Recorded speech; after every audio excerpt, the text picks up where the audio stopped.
ആരുമെങ്കിൽ ഇല്ലേടേ?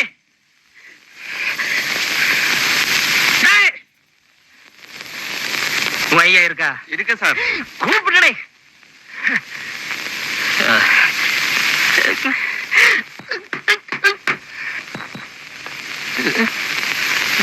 നാരായണ.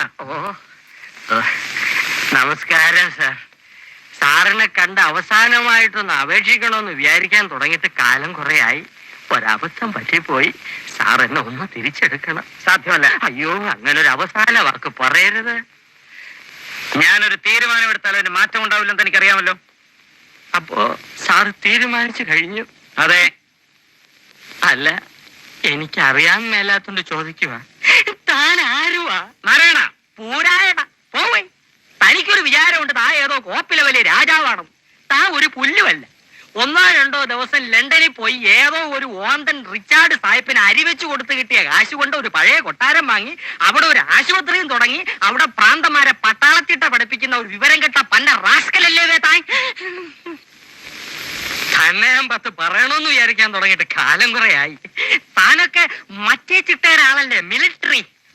പക്ഷേ ഞങ്ങള് ജോലിക്കാരെ ചിട്ട പഠിപ്പിക്കുന്നതിന് മുമ്പ് താൻ തന്റെ മോളെ നിലയ്ക്ക് നിർത്തണം. യൂക്കാലിപ്റ്റസ് മരത്തിനിടയിൽ പരസ്പരം കെട്ടിപ്പുണർന്ന് മരം ചുട്ടി ഓടുന്ന 2 യുവ മിഥുനങ്ങളെ ഞാൻ കണ്ട്. തന്റെ സ്വന്തം മോളും തന്റെ ആശുപത്രിയിലെ വാട്ടനും. അനാവശ്യം പറയരുത്. അവരുടെ ആവശ്യം തനിക്ക് അനാവശ്യമായിരിക്കും. ഞാൻ കണ്ടതേ പറഞ്ഞുള്ളൂ. തന്നോട് മാത്രമല്ല ഈ നാട്ടിലുള്ള എല്ലാവരോടും ഞാൻ പറയുകയും ചെയ്യും.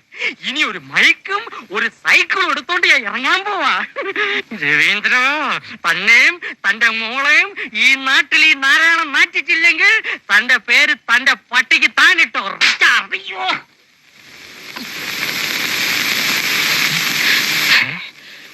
പോട്ടെ സാർ.